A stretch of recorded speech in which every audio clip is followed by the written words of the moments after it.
بسم الله الرحمن الرحيم عما يتساءلون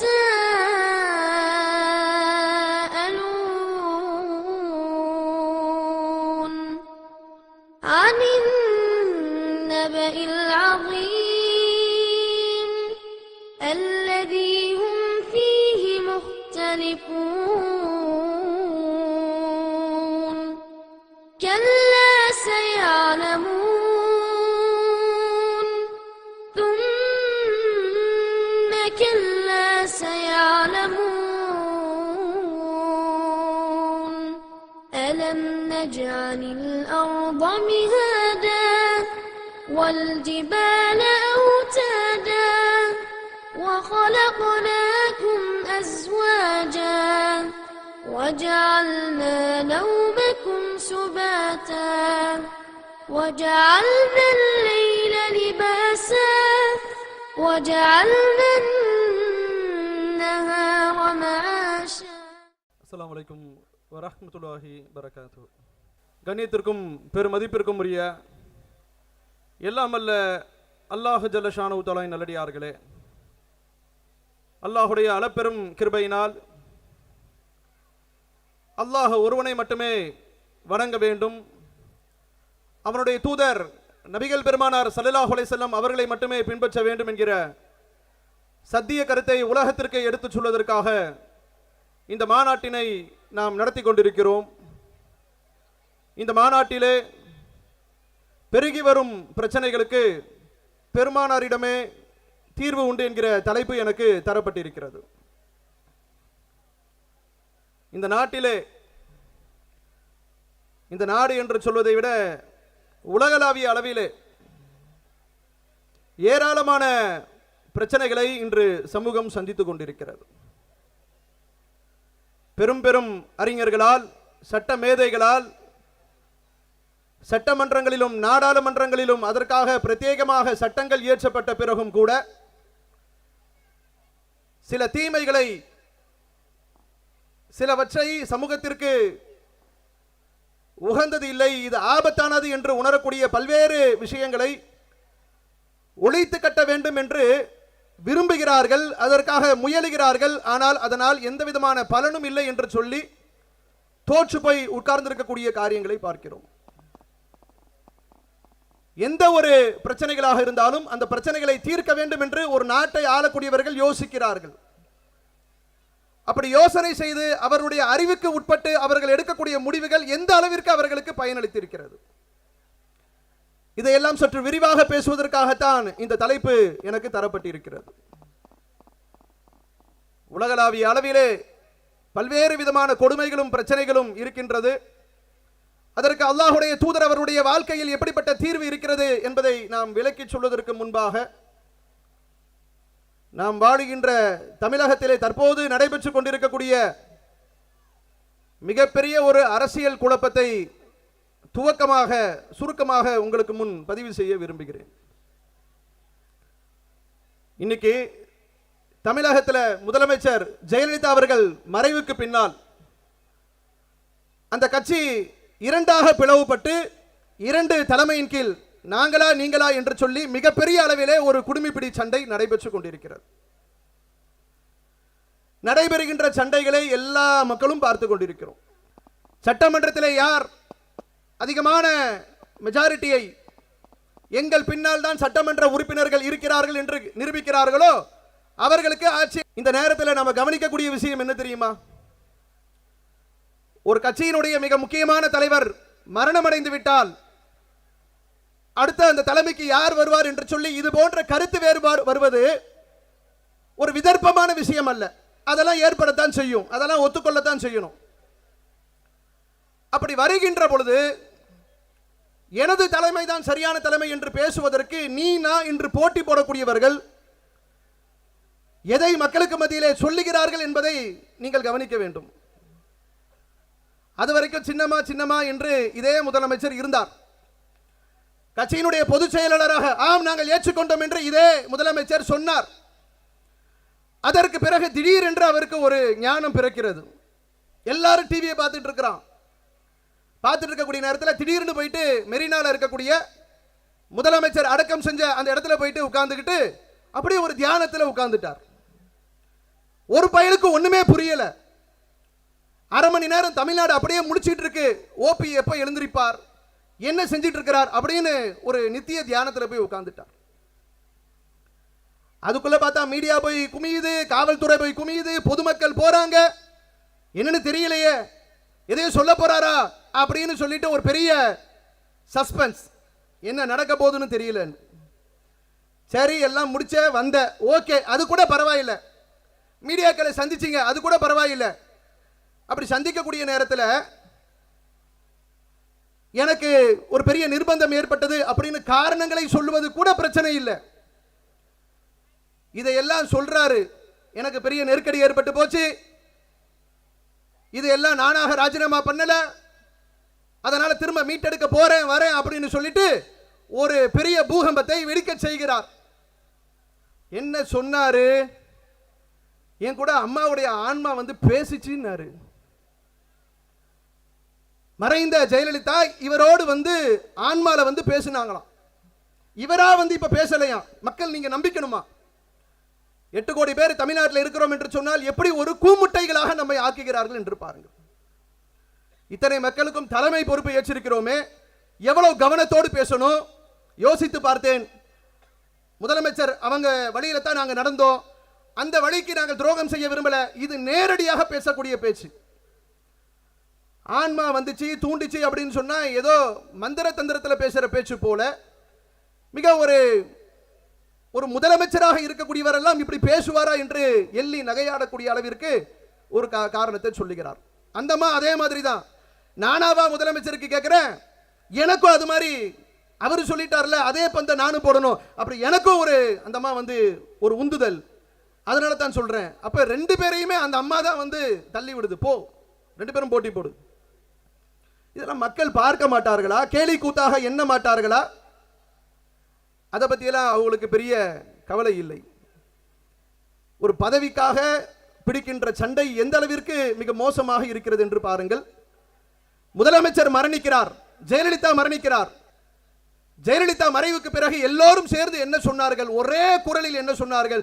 சின்னம்மா சின்னம்மா சின்னம்மா சின்னம்மா, எங்க சின்னம்மா, அம்மா அம்மா போயிட்டாங்க, அம்மா இடத்துல சின்னம்மா. வேற வார்த்தையே வரல. அந்த அம்மா இருந்த காலத்தில எல்லாம் இப்படியே தான் துதிப்பாடினாங்க. துதிப்பாடி துதிப்பாடி அந்த அம்மாவை எங்கள் பார்வையிலே அந்த கட்சியினுடைய பெயரை பயன்படுத்தி பெரிய ஆதாயம் அடைந்தவர்கள் எல்லாம் ஜெயலலிதாவை ஏமாற்றி விட்டார்களோ என்ற எண்ணத்தை அனைத்து மக்களுக்கும் ஏற்படுத்தக்கூடிய அளவிற்கு இன்னைக்கு சம்பவங்கள் நடைபெற்றுக் கொண்டிருக்கிறது. அடுத்து சின்னம்மா பாட்டு பாட போயாச்சு.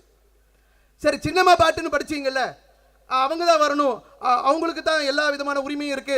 32 வருஷம் கூட இருந்தாங்க, கூட இருந்தனால அவங்க தான் எல்லாமே நல்லது கெட்டது தெரியும், அம்மா மாதிரி பார்த்துக்கிட்டாங்க, அக்கா மாதிரி பார்த்துக்கிட்டாங்கன்னு எவன் எல்லாம் பேசுனானோ ஒரு 4 நாள்ல 3 நாள்ல 2 நாள்லயே ஃபியூஸ் போகும். அப்படியே இந்த பக்கம் வந்துட்டு இல்ல அம்மாவுடைய ஆட்சி என்பது அவங்க இவரைத்தான் அடையாளம் காட்டிட்டு போனாங்க, அப்படியே தலைகீழா பேசுறான்.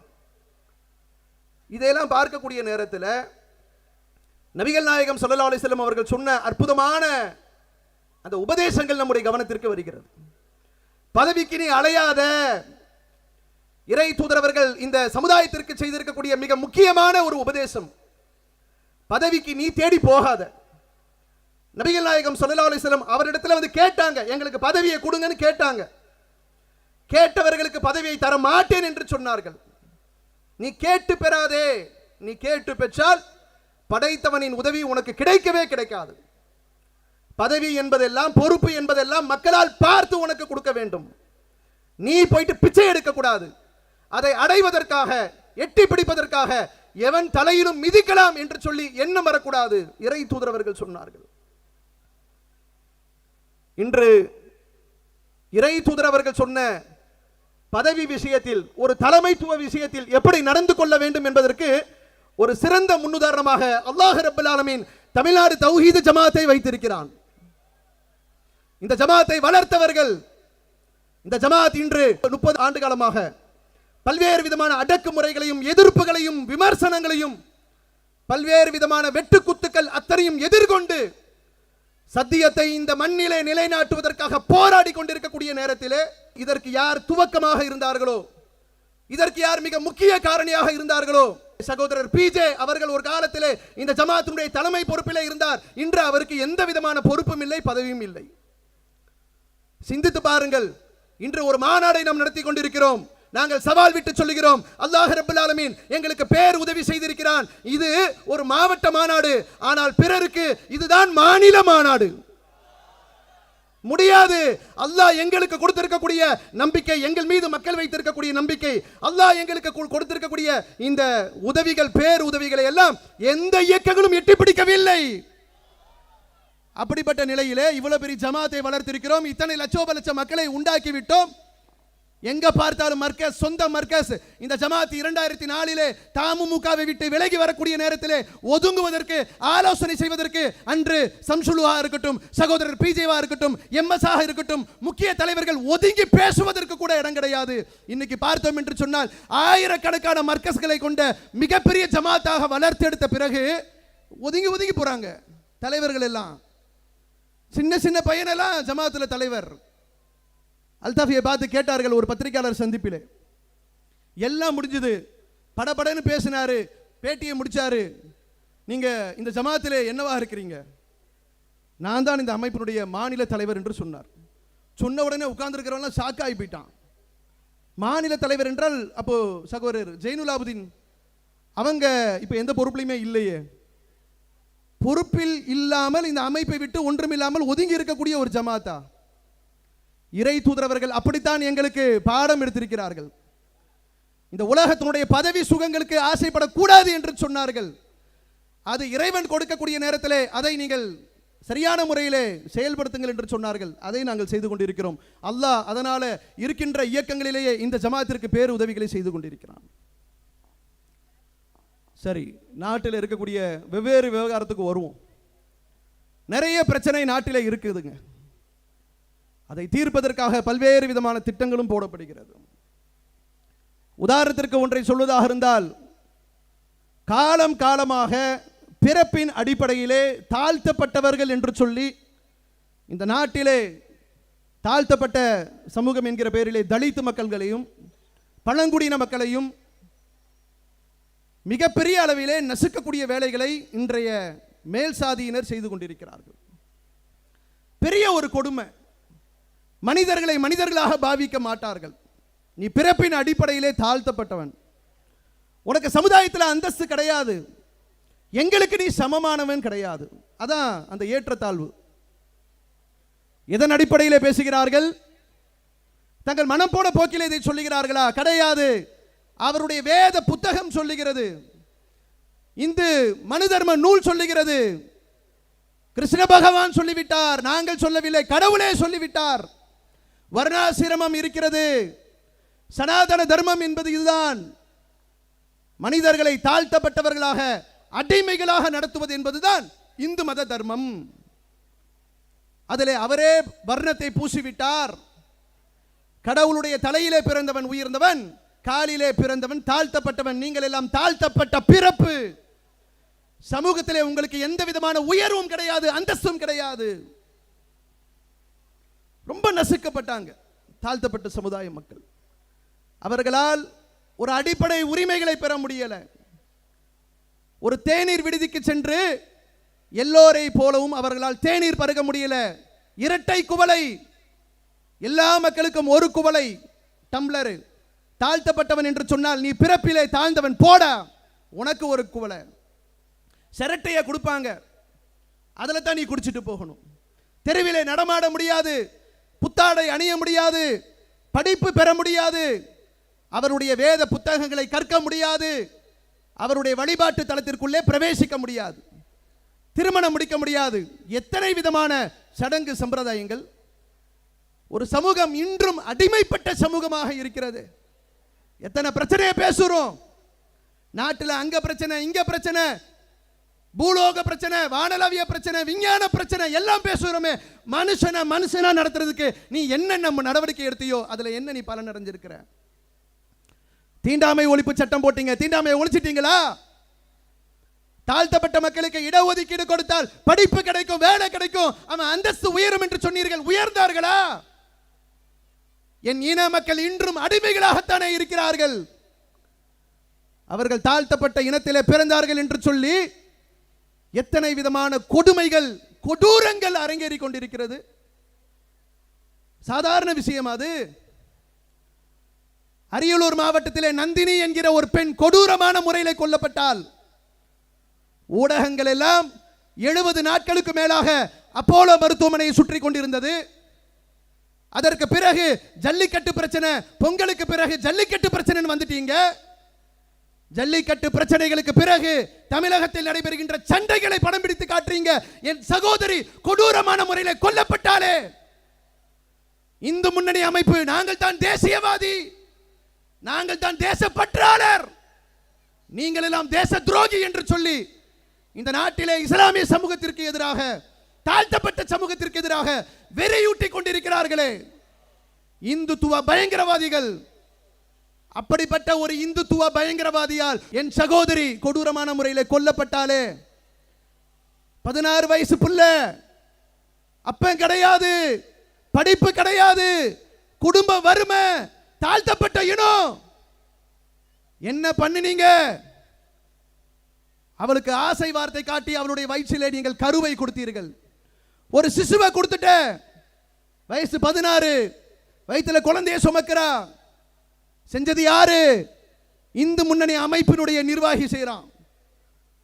அப்படி ஒரு சம்பவம் நடைபெற்று அந்த தாழ்த்தப்பட்ட பெண் கூலி தொழில் செய்யக்கூடியவள், அதிலே தன்னுடைய குடும்பத்தினுடைய வயிற்றை கழுவி கொண்டிருக்கிறார்கள்.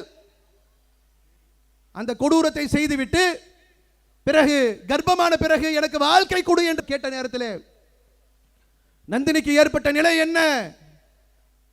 வா என்று கூட்டிக் கொண்டு ஏதோ திருமணம் முடிப்பது போல அந்த சின்ன பிள்ளையை அழைத்து சென்று இவனும் இவனுடைய கூட்டாளிகளும் கொடூரமான முறையிலே பாலியல் வல்லுறவு செய்து கொடுமைகள் செய்து அந்த பிஞ்சு குழந்தைகிட்ட அப்படிப்பட்ட ஒரு வெறியாட்டத்தை நிகழ்த்திய பிறகு அவனுடைய வெறி தனியல. வயிற்றில சிசு இருக்குன்னு சொன்னா குழந்தையை காட்டி பயமுறுத்தினா, குழந்தையை காட்டி பயமுறுத்துறா என்று சொல்லி கொடூரமான முறையிலே கூர்மையான ஆயுதத்தை வைத்து கிழித்து எந்த பகுதியின் வழியாக குழந்தைகளை அந்த தாய்மை என்கிற அந்தஸ்தை பெறுவதற்கு பெற்றெடுப்பார்களோ அதை கிழித்து உள்ளே இருக்கக்கூடிய சிசுவை எடுத்து அந்த பிள்ளை உடுத்திருந்த ஆடையிலேயே சுற்றி எரித்து சாம்பலாக்கி இவளையும் கொண்டு போயிட்டு கிணத்துல போட்டீங்களடா அயோக்கியர்களா. இது மேல் சாதியினுடைய ஆதிக்கத்தில் நடைபெற்ற சம்பவம் இல்லையா? தாழ்த்தப்பட்டவள் எவன் கேட்பான்? ஜல்லிக்கட்டு பிரச்சனை போய்கிட்டு இருக்கு, எல்லா மீடியாவும் மெரினாக்கு போயிருக்கிறான், அதானடா உங்க திட்டம்.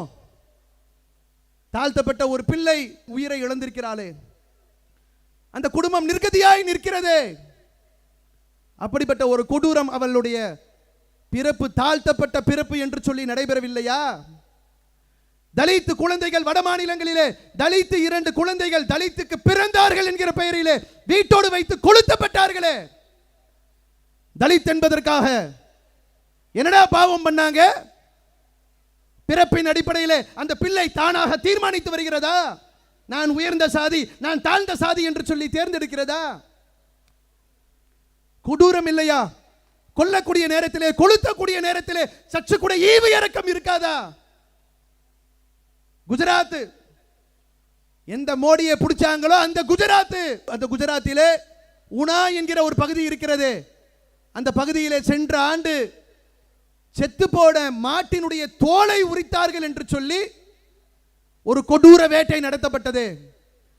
4 இளைஞர்கள், தலித் சமுதாயத்தை சேர்ந்த 4 இளைஞர்கள் செத்து போன மாட்டோடைய தோலை உரித்தார்களாம்.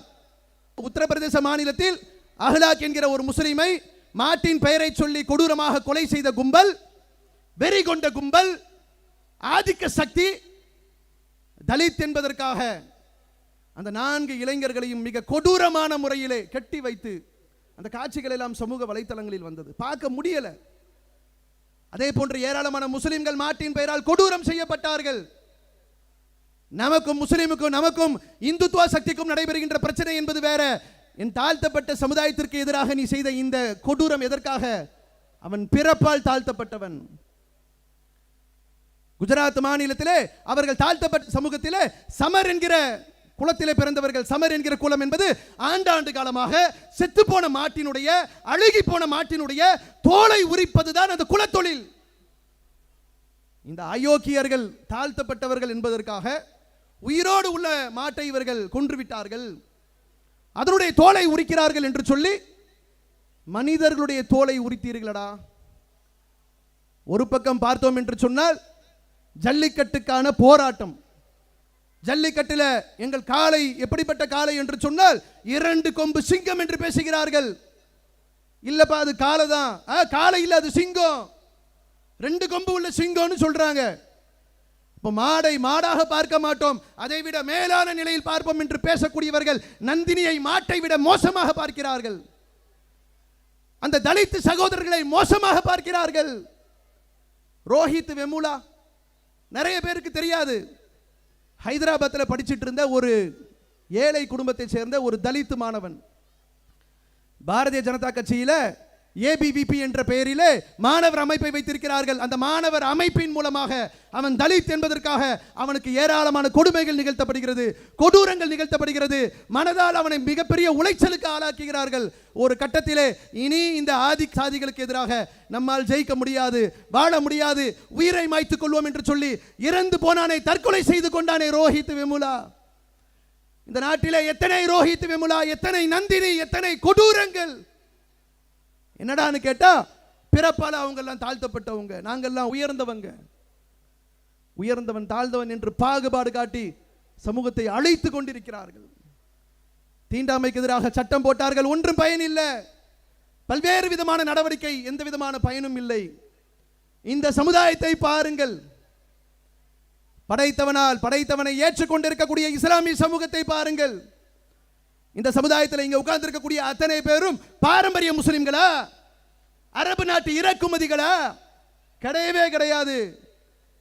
எல்லாம் ஒரு 5-6 தலைமுறைக்கு முன்னாடி போனா, ஒரு 7-8 தலைமுறைக்கு முன்னால் போனால் நம்முடைய மூதாதையர்கள் அன்றைய காலகட்டத்திலே ஆதிக்க சக்தியால் செய்யப்பட்ட கொடுமைகளை சகித்துக் கொள்ளாமல் இஸ்லாம் தான் அமைதி மார்க்கம், இஸ்லாத்திலே தான் சமத்துவம் இருக்கிறது என்று சொல்லி நபிகள் நாயகம் ஸல்லல்லாஹு அலைஹி வஸல்லம் அவர்கள் சொன்ன தீர்வை ஏற்றுக்கொண்டு அவர்கள் அன்று இஸ்லாத்தை ஏற்றுக்கொண்டதின் காரணமாக அவர்களின் சந்ததிகளாக நாங்கள் இங்கு அமர்ந்திருக்கிறோம். எங்களுக்குள்ள ஏற்றத்தாழ்வு கிடையாது, இங்க சாதிய வேறுபாடு கிடையாது. இதுல இன்று இஸ்லாத்தை ஏற்றுக்கொண்டவர் இருப்பார், நேற்று ஏற்றுக்கொண்டவர் இருப்பார். எந்த விதமான வேறுபாடும் கிடையாது, பாகுபாடும் கிடையாது. உலகத்தில் எந்த விதமான ஆன்மீக சித்தாந்தமும் மனிதனை மனிதனாக சமமாக பாவிக்கக்கூடிய சித்தாந்தத்தை சொல்லவே கிடையாது. வேதம் படிச்சுட்டா வசந்தவன், செவப்பா இருந்தா வசந்தவன். இன்றும் பார்த்தீர்கள் என்று சொன்னால் மேற்கத்திய நாடுகளிலே இந்த கருப்பின அழிப்பு என்பது நடைபெற்றுக் கொண்டிருக்கிறது. வெள்ளை தோல் ஆதிக்க அங்க நடைபெறுகிறது. கருப்பா இருக்கிறவன் எல்லாம் கொடூரம் செய்வான், கொடுமை செய்வான், வெறிநாயை ஏவி விடுவான். அவ்வளோ பெரிய சமூகத்திலே பாதிப்புகளை ஏற்படுத்தி கொண்டிருக்கிறது. எந்த தீர்வுகளையும் அவர்களால் எட்டி பிடிக்க முடியவில்லை. இன்று இஸ்லாமிய சமூகத்தால் இது நடத்த முடிகிறது. எங்களிடத்திலே இது போன்ற வேறுபாடுகள் இல்லை, உயர்வு தாழ்வு இல்லை என்று சொன்னால் எது அதை ஏற்படுத்தியது? இஸ்லாம் தான் அதை ஏற்படுத்தியது. நபிகள் நாயகம் ஸல்லல்லாஹு அலைஹி வஸல்லம் அவர்கள் எங்களுக்கு கற்றுத் தந்த அந்த தீர்வு தான், அந்த பாடம் தான் எங்களை இப்படி பழக்கி இருக்கிறது. சொன்னார்கள், நீங்கள் அத்தனை பேருமே ஒரு தாய் தந்தையருக்கு பிறந்தவர்கள், உங்களுக்கு மத்தியிலே எந்த விதமான வேறுபாடும் கிடையாது. நிறத்தாலோ மொழியாலோ பிறப்பாலோ எந்த வேறுபாடும் கிடையாது. நீங்கள் அத்தனை பேரும் ஒரு ஆணில் இருந்து ஒரு பெண்ணில் இருந்து படைக்கப்பட்டுள்ளீர்கள். நீங்கள் ஒருவரை ஒருவர் அறிந்து கொள்வதற்காக கிளைகளாக, கோத்திரங்களாக இறைவன் உங்களை பிரித்திருக்கிறான். ஒவ்வொருத்தரும் பார்ப்பதற்கு வித்தியாசமான தோற்றத்தில் இருப்பது, நிறத்தால் மாறுபட்டு இருப்பது, அத்துணையுமே அடையாளம் காணுவதற்காக என்பதற்காகத்தான் அமைத்திருக்கிறோம். உங்களிலே சிறந்தவர்கள் நிறத்தால் வெள்ளை நிறத்தவர்கள் அல்ல, பிறப்பால் உயர்ந்தவர்கள் அல்ல, அத்துணை பேரும் சமமானவர்கள். படைத்தவனை அஞ்சக்கூடிய விஷயத்தில் தான் நீங்கள் உயர்வானவர்களாக இருக்க முடியுமே தவிர இது உங்களை தீர்மானிக்கக்கூடியது இல்லை என்று சொன்னார்கள். இன்றும் அது இஸ்லாமிய சமூகத்திற்கு மத்தியிலே நடைமுறையில் இருந்து கொண்டிருக்கிறது. அதனால் தான் அடக்குமுறைக்கு ஆளாகக்கூடிய ஒருவன் யோசிக்கிறான், எனக்கு இஸ்லாம் தான் தீர்வாக இருக்க முடியும். இதே நெல்லை மாவட்டத்தில் ஏற்பட்டது. சுமார் 30 ஆண்டுகளுக்கு முன்பாக என்ன புரட்சி? மீனாட்சிபுரத்திலே நடைபெற்ற புரட்சி தெரியாதா? ஒரு கிராமமே இஸ்லாத்தை நோக்கி வந்தது. அதே போன்று சில மாதங்களுக்கு முன்பு நாகப்பட்டினத்திலே அங்க இருக்கக்கூடிய ஒரு கிராமத்து மக்கள் வழிபாட்டு உரிமையை பறிக்கிறார்கள். எங்களுக்கு இஸ்லாம் தான் தீர்வு என்று சொல்லி அதற்கு அவர்கள் முயற்சி செய்தார்களே. ஏன் இஸ்லாத்தை தேர்வு செய்கிறார்கள்? சமத்துவம், இங்க வேறுபாடு கிடையாது, பாகுபாடு கிடையாது. இதை நடைமுறைப்படுத்த வேண்டும் என்று சொன்னால் எந்த விதமான வேற்றுமையும் பாராட்டாமல் அத்துணை மக்களையும் சமமாக பாவிக்கக்கூடிய உணர்வு ஏற்பட வேண்டும் என்று சொன்னால் ஒரே ஒரு இறைவன் மட்டும்தான் என்ற நம்பிக்கையின் மூலமாகத்தான் சாத்தியப்படும். நபிகளார் அவர்கள் காட்டி தந்த வழிமுறையின் மூலமாகத்தான் சாத்தியப்படும். ஏனைய எந்த விதமான சட்டங்களாலும் திட்டங்களாலும் அவர்களால் கொண்டு வரவே முடியாது. பெண்களுக்கு எதிரான கொடுமைகள் எத்தனை, சமூகத்தில் அதற்காக தீர்ப்பதற்கு எத்தனை முயற்சிகள் எடுக்கப்படுகிறது. பெண் குழந்தை பிறந்தாலே பதறுகிறார்களே பெற்றோர்கள் எல்லாம், பார்க்கிறோமா இல்லையா? அட ஒரு ஏழை பாலை பதறுகிறான் என்று சொன்னால் இந்த பிள்ளையை எப்படி வளர்க்கிறது, எப்படி ஆளாக்குறது தெரியாம முழிக்கிறான்னு சொல்லலாம். பணம் படைத்தவன் கூட பதறுகிறான். பொம்பளை பிள்ளைய நிறைய பெத்தா அரசன் கூட ஆண்டி. ஏன்? ஆம்பளை விட நிறைய சோறு போடுறீங்களா?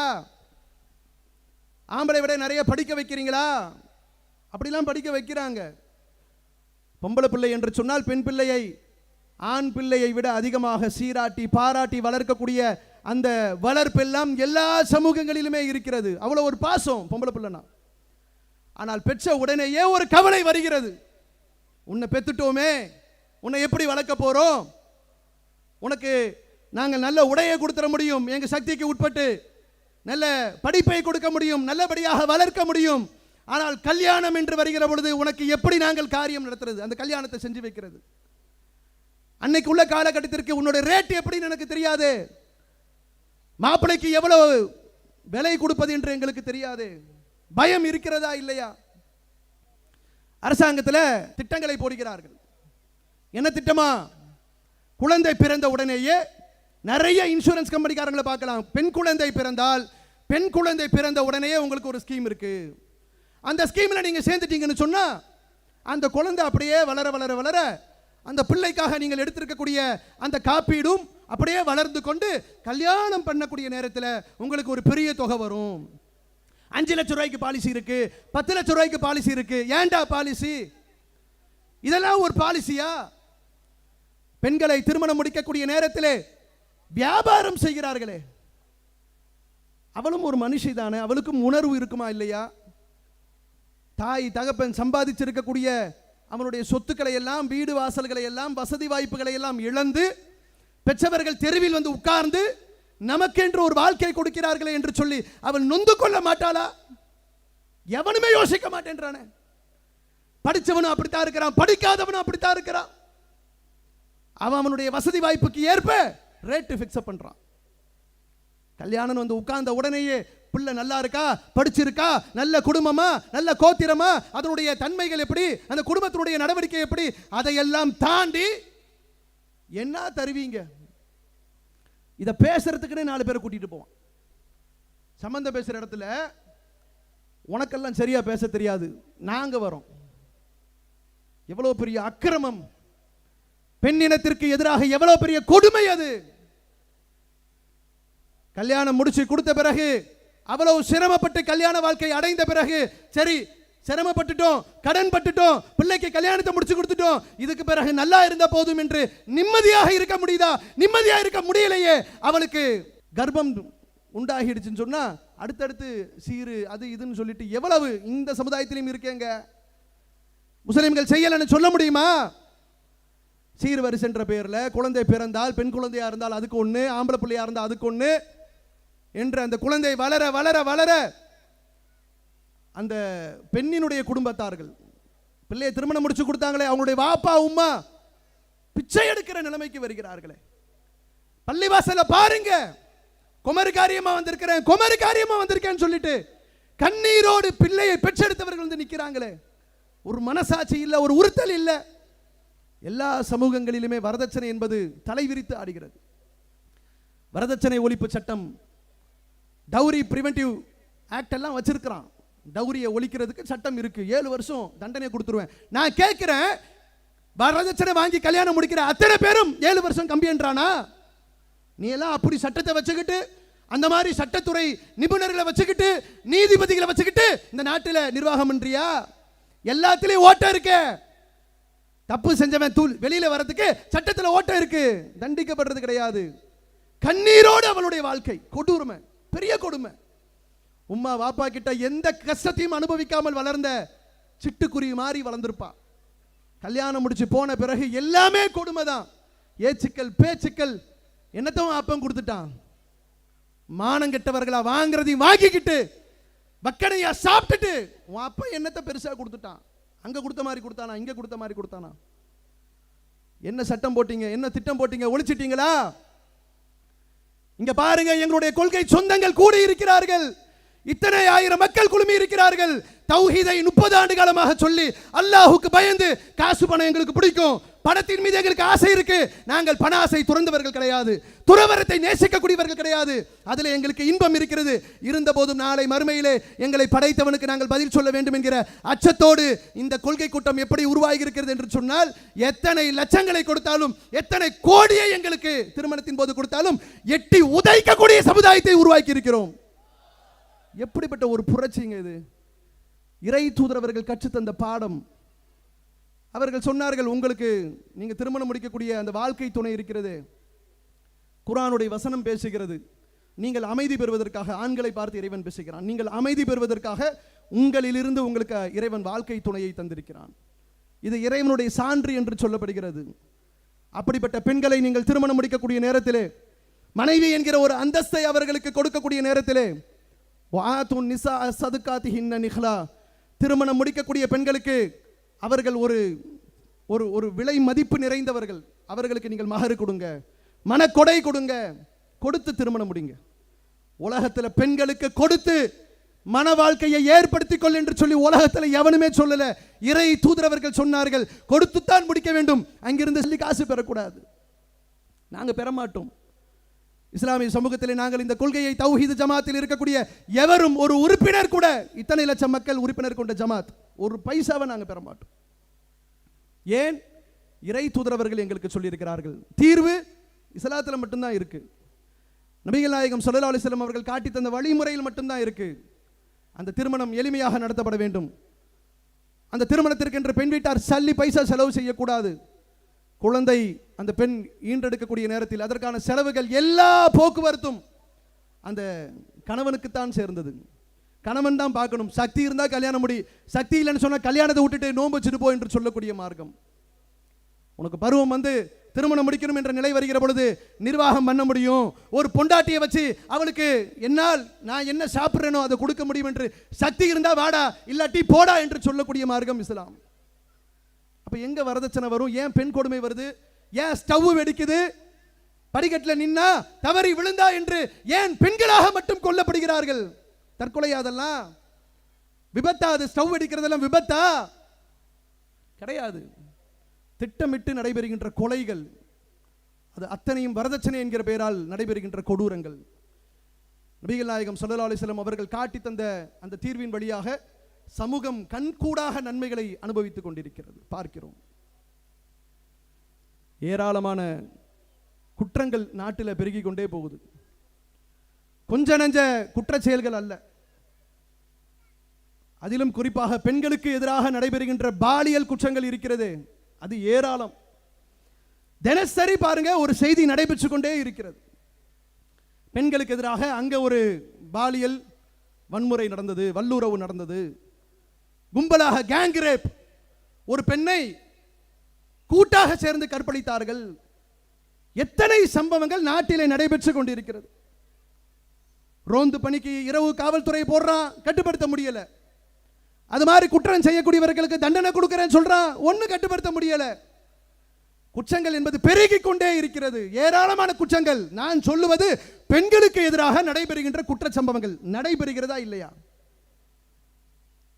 தொடர்ந்துங்க. எவ்வளவு கொடுமைகள் என்று சொன்னால், பெண்கள், சின்ன சின்ன குழந்தைகள் கூட அந்த கொடுமைகளுக்கு யாரெல்லாம் ஆளாக்கப்படுகிறார்கள் என்று சொன்னால், சில தினங்களுக்கு முன்பு ஒரு பெண் குழந்தை 6 வயசு குழந்தை கொடூரமான முறையிலே பாலியல் வல்லுறவுக்கு ஆளாக்கப்பட்டு பிறகு அதை செய்தவன் ஒரு படித்தவன், அவன் ஒரு என்ஜினியருக்கு படிக்கக்கூடியவன். அப்படிப்பட்டவன் இந்த காரியத்தை செய்துவிட்டு இந்த குழந்தை வெளியே சொன்னால் நம்முடைய மானம் பறிபோகும் என்று சொல்லி பெரிய ஒரு அபார்ட்மெண்ட்ஸ்ல இருக்கிறாங்க வசதியானவங்க, அப்படிப்பட்டவனா இருக்கிறான், இவ்வளவு பெரிய அயோக்கியத்தனத்தை செய்யறான். இந்த பிள்ளை வெளியே உண்மையை சொல்லிரும், என்ன செய்யறது, கதையை முடிச்சிரும் என்று சொல்லி அந்த குழந்தையை கொன்று விட்டானே. அந்த குழந்தையை எரித்து துணியிலே சுத்தி கொண்டு போய் போட்டுட்டு வந்துட்டான். இப்படி அந்த பெத்தவங்களால எப்படி தாங்க முடியும்? பிள்ளைகள் ரோட்டில் விளையாடக்கூடிய நேரத்தில் சும்மா தடிக்கி விழுந்து காலிலே சிராய்ப்பு ஏற்பட்டால் கூட ஒரு தாயும் தந்தையும் தன்னுடைய உள்ளத்திலே ஏற்பட்ட காயமாக பார்க்கின்ற பொழுது இப்படிப்பட்ட பாலியல் வல்லுறவெல்லாம் எப்படி தாங்கிக் கொள்வார்கள்? எவ்வளவு கொடுமைகள் நடைபெறுகிறது. பள்ளிக்கூடத்துக்கு அனுப்புனா வாத்தியார் சில்மிஷன்றான், காவல் நிலையத்திற்கு வேலைக்கு போனா உயர் அதிகாரி சில்மிஷன்றான், பஸ்ல பயணம் செய்ய முடியல, எங்க போக முடியல. அவ்வளவு ஒரு வெறி பிடித்த சிந்தனை. இப்படிப்பட்ட ஒரு சூழல் நாட்டில் இருக்கு. ஒரு பெரிய பிரச்சனை. அது உலகளாவிய அளவிலே எல்லா நாடுகளிலுமே பெண்களுக்கு எதிராக இது போன்ற பிரச்சனைகள் இருக்கத்தான் செய்கிறது. ஆனால் வெறுமன சட்டத்தின் மூலமாக மாற்ற முடிந்ததா? முடியல. இஸ்லாம் என்ன சொல்லுகிறது என்றால், நபிகள் பெருமானார் ஸல்லல்லாஹு அலைஹி வஸல்லம் அவர்கள் சொல்லக்கூடிய தீர்வு எப்படிப்பட்ட தீர்வு என்று சொன்னால், குற்றத்தை குறைக்க போறேன், சட்டத்தை போறேன் மட்டும் சொல்லாத, அதை தாண்டி குற்றத்தை கட்டுப்படுத்துவதற்கு அதற்குண்டான பாதுகாப்பு அம்சத்தை ஏற்படுத்தி கொடு. பெண்களுக்கு எதிராக வன்முறை நடைபெறுகிறது என்று சொன்னால் அந்த வன்முறைக்கு காரணமாக பெண்களே இருக்கிறார்கள், மறுக்கவே முடியாது. நீ ஒழுங்கான ஆடை உடுத்த வேண்டியதானே, உனக்கு என்ன கேடு? உன் அப்பா நல்லா சம்பாதிக்கிறான், நீ தாம் தூம்னு செலவு பண்ற, ஆனா இத்தனோடு துணியை போட்டுட்டு ஏன் வெளியே வர? அதான பிரச்சனைக்கு காரணம். அதுவும் இன்னைக்கு இருக்கக்கூடிய காலகட்டம் இருக்குது. சுபஹான் அல்லாஹ், அல்லாஹ் சொல்லி காட்டுகிறான், ஆண்களாக இருக்கக்கூடியவர்கள் குல்லில் மூமினீன யகுல்லு மின் அபுசாரிஹிம் வ யக்ஃபலு ஃபுரூஜஹும், நம்பிக்கை கொண்ட ஆண்களுக்கு நீங்கள் சொல்லுங்கள். அல்லாஹ் சொல்லி காட்டுகிறான் 24வது அத்தியாயத்தினுடைய 30வது வசனத்தில், ஆம்பளையா இருக்கிறவன் பார்வையை தாழ்த்திக்கொள், கீழே பாரு, கெட்டதை பார்க்காத அப்படின்னு சொல்லிட்டு பெண்களுக்கு என்ன சொல்றான்னு கேட்டா, பெண்களாக இருக்கக்கூடிய நீங்கள் உங்களுடைய முகங்களையும் உங்களுடைய கைகளையும் முன் கைகளையும் தவிர மற்றவைகளை மறையுங்கள். ஆம்பளையும் பொம்பளையும் சமம் கிடையாது. உடல் கூறிலே இருவருக்கும் மத்தியிலே நிறைய வேறுபாடு இருக்கு. ஒரு பெண்ணாக இருக்கக்கூடியவள் ஆணை சுண்டி இழுக்கக்கூடியவளாக இருப்பாள். அப்படித்தான் இறைவன் படைத்திருக்கிறான். கணவன் மனைவி என்கிற ஒரு பந்தம் தேவை. சந்ததிகளை பெற்றெடுக்க வேண்டும், ஒழுக்கமான முறையிலே சந்ததிகளை பெற்றெடுக்க வேண்டும் என்று சொன்னால் ஒரு ஆண் பெண்ணின் மீது ஈர்ப்பு கொள்ள வேண்டும், ஒரு பெண் ஆணின் மீது ஈர்ப்பு கொள்ள வேண்டும். குறிப்பாக ஒரு பெண்ணாக இருக்கக்கூடியவள் ஆணை ஈர்க்கக்கூடியவளாக இருக்க வேண்டும் என்பதற்காக இறைவன் அப்படித்தான் படைத்திருக்கிறான். ஆனால் என்ன நடைபெறுது? மேற்கத்திய கலாச்சாரம், லேட்டஸ்ட் ஃபேஷன் என்கிற பெயரில் ஆடைகளை அரைகுறையாக அணியக்கூடிய ஒரு மோசமான கலாச்சாரம். கேட்டால் லேட்டஸ்ட் ஃபேஷன். ஏமா கொஞ்சம் தாராளமா நீங்க துணி எடுத்து தச்சேன்னு சொன்னா உன் மானம் இன்னும் காப்பாற்றப்படுமே, இப்படித்தான் உடுத்தணும் அப்படின்னு இறுக்கமான ஆடை உடுத்துவது, அரைகுறையான ஆடைகள். எத்தனை ஆய்வுகள் சொல்லுகின்றது. என்ன சொல்றான்? 2014 சென்னையில் இருக்கக்கூடிய ஒரு தனியார் மருத்துவமனை ஆய்வு செய்கிறார்கள். பெண்களுக்கு எதிராக நடைபெறுகின்ற வன்கொடுமைகளுக்கு, குறிப்பாக பாலியல் ரீதியான குற்றங்களுக்கு என்ன காரணம் அப்படின்னு போயிட்டு ஆய்வு பண்றாங்க. பெரும்பாலும் யார்கிட்ட கேட்கிறாங்க? படித்தவர்கள்ட்ட கேட்கிறாங்க, கல்லூரி பேராசிரியர்கிட்ட கேட்கிறாங்க, நீதிமன்றத்தில் பணி செய்கின்ற வழக்கறிஞர்கள்ட்ட கேட்கிறாங்க, நீதிபதிகள்கிட்ட கேட்கிறாங்க. எல்லாரும் கருத்து சொல்றாங்க. கருத்தை அவர்கள் வெளியிடுகிறார்கள். எல்லா பத்திரிகைகளிலும் வருகிறது. அதற்கு பிரதான காரணம் பெண்களின் ஆடை என்று சொல்லப்படுகிறது. வெவ்வேறு காரணங்கள் இருக்கு. ஆணுடைய வக்கர புத்தி காரணம் என்று சொல்லப்படுகிறது. அப்படி என்று நிறைய காரணங்கள் சொல்லப்பட்டாலும் முக்கியமான காரணம், அதிகமான வாய்ப்பை ஏற்படுத்தி தருவது பெண்ணினுடைய ஆடை. இஸ்லாம் சொல்லுது, உன்னுடைய ஆடையை நீ சீர்படுத்து. பெண்ணுக்கு சொல்லுது. இஸ்லாமிய பெண்கள் தங்களுடைய ஒழுக்கத்தை காப்பாற்றிக் கொள்வதற்கு இறைவன் கொடுத்திருக்கக்கூடிய மிகப்பெரிய ஒரு பாக்கியமாக அவர்கள் புர்காவை அணிகின்ற பொழுது பெண்ணடிமைத்தனம் என்று சொல்லி இஸ்லாமிய பெண்களை ஏளனமாக பேசுகிறது இந்த சமூகம். நீங்க தானே பாதிக்கப்படுறீங்க, உங்களை தானே கையை பிடிச்சி இழுக்கிறான், உங்களை தானே ரொம்ப மோசமாக நடத்துறான். அப்ப பாதுகாப்பு கவசம் இஸ்லாம் சொல்லுகிறது. அதே போல தண்டனைகள் கடுமையாக இருக்கணும். சட்டங்கள் என்ற பெயரிலே இருக்கக்கூடாது. அந்த குற்றங்கள் நடைபெறுகிறது என்று சொன்னால் குற்றம் செய்யக்கூடியவன் கடுமையான தண்டனைக்கு உட்படுத்தப்பட வேண்டும். அப்படியெல்லாம் கிடையாது. தப்பு செய்யக்கூடியவனுக்கு தப்பிப்பதற்கென்று இந்த நாட்டிலே ஏராளமான வாய்ப்புகள் இருக்கிறது. ஆபாசத்தை உண்டு பண்ணுவதற்கென்று ஒரு பக்கம் சினிமாவை திறந்து வைக்கிறான், ஒரு பக்கம் டாஸ்மாக திறந்து வைக்கிறான், குடிக்கிறான், குடி போதையில வந்து தப்பு செய்யறான். சினிமாவை பார்க்கிறான், அது தூண்டுது, பால் உணர்வை தூண்டுது, தப்பு செய்யறான். எல்லா நாட்டிலே இவன் பாட்டுக்கு தூக்கி மேல வச்சுட்டு எல்லாம் ஒழுங்கா நடனா எப்படி நடப்பான்? அப்ப தப்பு செய்யறவன் தப்பு செஞ்சுக்கிட்டே தான் இருப்பான். குற்றங்கள் குறைய வேண்டும் என்று சொன்னால், பெண்களுக்கு எதிரான வன்கொடுமைகள் குறைய வேண்டும் என்று சொன்னால், ஒரு அரசாங்கம் மக்களை பாதுகாக்கக்கூடிய அரசாங்கமாக இருக்கணும். ஊத்தி கொடுத்து அதில் வரக்கூடிய வருமானத்தில் நீ அரசாங்கம் வயிறை வளர்ப்பாய் என்று சொன்னால், அதை கொண்டு மக்களுக்காக திட்டத்தை போடுவேன் என்று சொன்னால், குடியை கெடுத்து இந்த மக்கள் வாழணுமா? அந்த குடியினால் தானே ஏராளமான பிரச்சனை வருது. இஸ்லாம் சொல்லுது, மதுவை ஒட்டுமொத்தமாக ஒழியுங்கள். இஸ்லாத்திலே தடை செய்யப்பட்டது. நீங்கள் பார்க்கலாம், அரபு நாடுகளுக்கு வேலைக்கு செல்லக்கூடிய, இந்த நாட்டில் இருந்து பணிக்கு செல்லக்கூடிய முஸ்லிம் அல்லாத மக்கள் யாராவது பணிக்கு சென்றால் அவன் அப்பா அம்மா சொல்லி அனுப்பாங்க, டே மவனே போற இடம் பார்த்து போய் இருந்துக்க, அரபு நாட்டுக்கு போய்க்கிற, அங்க போயிட்டு இந்த நாட்டில் பண்ற சில்மிசத்தை ஏதாச்சும் பண்ணு சொன்னா அவ்வளவுதான், சோழியை முடிச்சிருவான். அங்கே இஸ்லாமிய சட்டம் இருக்கிறது. தப்பு செய்யாமல் இருப்பதற்குண்டான பாதுகாப்பு அம்சங்கள் எங்கு இஸ்லாமிய சட்டம் நடைமுறையில் இருக்கிறதோ அது போன்ற சவுதி போன்ற நாடுகளில் ஒழுக்கக்கேடான காரியங்களுக்கு அங்கே இடம் கிடையாது. அப்ப பெண்களுக்கு எதிரான வன்கொடுமை தடுப்பதற்குண்டான காரியத்தையும் இஸ்லாம் சொல்லுது. அதே சமயத்தில் சட்டங்களை மிக கடுமையாக போடுங்கள். விபச்சாரம் போன்ற குற்றத்தில் ஈடுபட்டால் மரண தண்டனை இஸ்லாம் சொல்லுது. அதையெல்லாம் இந்த நாட்டில் நடைமுறைப்படுத்த முடியுமா? எவனாவது தப்பு பண்ணிட்டான்னு சொன்னா அவனுக்கு சொகுசா கொண்டு போயிட்டு ஜெயிலில் உட்கார வச்சிருக்கீங்க, வாரத்தில் கறி குழம்பு போடுறீங்க, வாரம் புது சினிமா படம் போட்டு காட்டுறீங்க. அவன் உள்ள இருந்துட்டு வெளியே போடான்னு சொன்னா நான் கொஞ்ச நாள் இங்க இருந்துட்டு போறேன்றான். அவன் எப்படி திருந்துவான்? குற்றங்களை குறைப்பதற்கு இதுவா வழி? அப்ப நாட்டிலே பிரச்சனைகள் பெருகி கொண்டே இருக்கு. குறிப்பாக பெண்களுக்கு எதிரான குற்றங்கள் தடுக்க முடியல. எத்தனையோ விதமான கொலை சம்பவங்கள், கொள்ளை சம்பவங்கள் பார்க்கிறோம், கண்கூடா பார்க்கிறோம். திருவண்ணாமலையிலே ஒரு பட்ட பகலிலே படுகொலை சம்பவம். அருவாளை கொண்டு வந்து ஒருத்தனை கொத்துன்னு கொத்துறான், தலை துண்டிக்கிற அளவுக்கு ஒரு கொடூர சம்பவம் அரங்கேறி கொண்டிருக்கிறது. எல்லாம் இன்னைக்கு சிசிடிவி கேமரா வந்துருச்சு. எங்கெல்லாம் நாட்டில் சம்பவம் நடைபெறுகிறதோ அது எல்லாம் படம் பிடிச்சு காட்டுது. ஏடிஎம்ல பணம் இருக்கக்கூடிய நேரத்தில் எப்ப இவரு திருவாளர் மோடி அறிவித்தாரோ, அறிவிப்புக்கெல்லாம் முன்னாடி பணம் ஏடிஎம்ல கிடைச்ச நேரத்தில் ஏடிஎம்ல போய் பணம் எடுத்தா உள்ள வந்து அங்க கொத்துன்னு கொத்துறான், பணத்தை எல்லாம் பிடுங்கிட்டு போறான். அங்க பெரிய கொடுமையா இருக்குன்னு பார்த்தா இவங்க ஆட்சி பண்றவனுங்க பணம் செல்லாது என்று சொல்லி ஏடிஎம்ல பிச்சைக்கார மாதிரி எல்லாரையும் நிக்க வைக்கிறான். அப்ப ஏதோ ஒரு பிரச்சனை நாட்டில் இருந்துகிட்டே இருக்கு. கொலை சம்பவங்கள், கொள்ளை சம்பவங்கள் என்று குற்றங்கள் நாட்டிலே பெருகி கொண்டே இருக்கிறது. தீர்வு என்ன? நாட்டை ஆளக்கூடியவன் யோக்கியனா இருக்கணும், அதான் தீர்வு. குற்றவாளிகள் இந்த நாட்டிலே பாதுகாப்புத்துறை, காவல்துறை என்று சொன்னால், நீதித்துறை என்று சொன்னால், குற்றம் செய்யக்கூடியவன் அவன் கடுமையாக தண்டிக்கப்பட வேண்டும். நல்லவர்களை பாதுகாப்பதற்கு தான் காவல்துறை, கெட்டவர்களை பாதுகாப்பதற்கு அல்ல.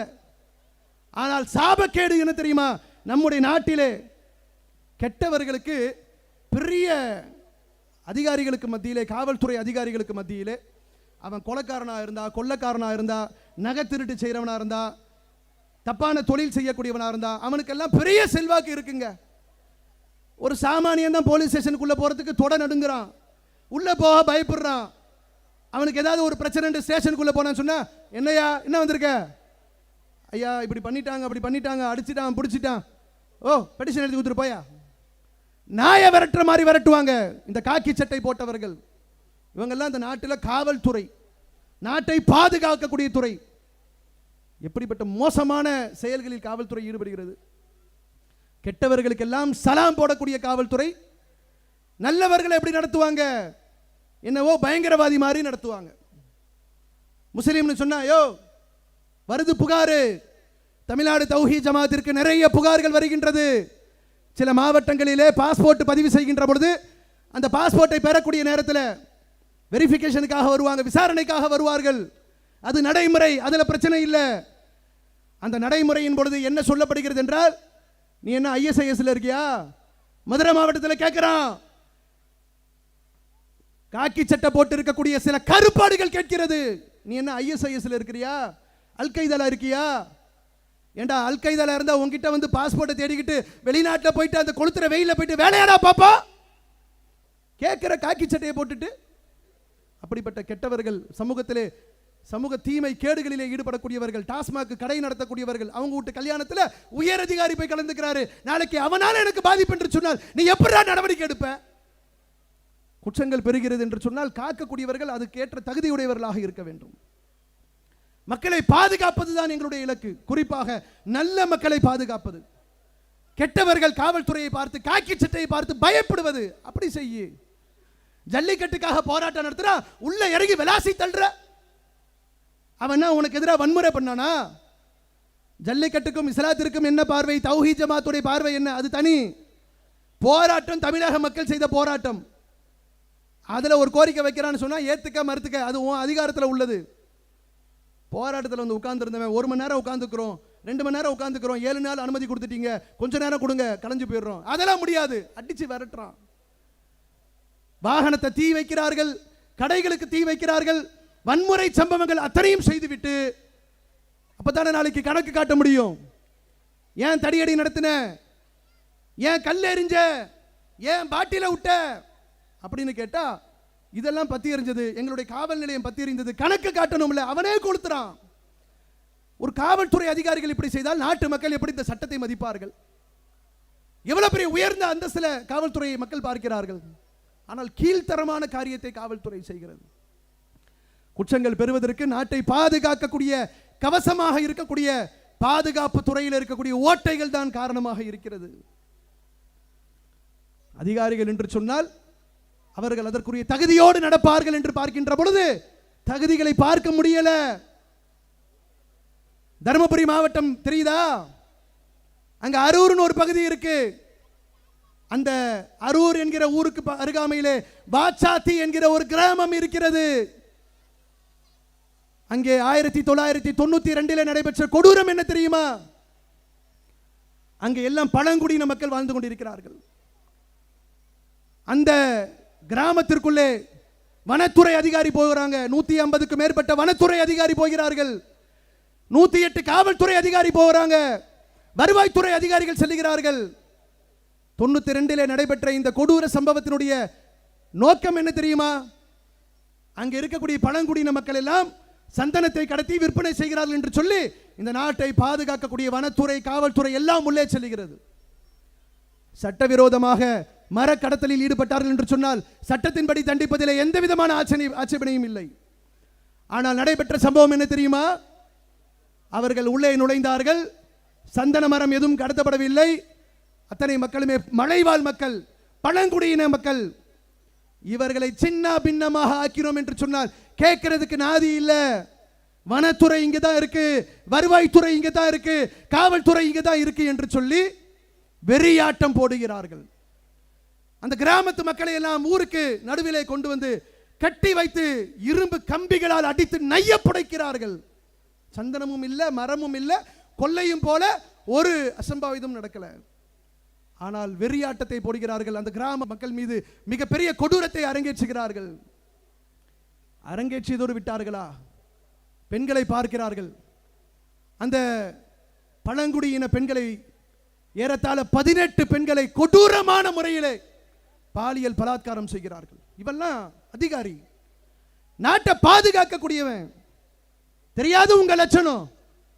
அவ்வளவு பெரிய கொடுமை அரங்கேறி இருக்கிறது.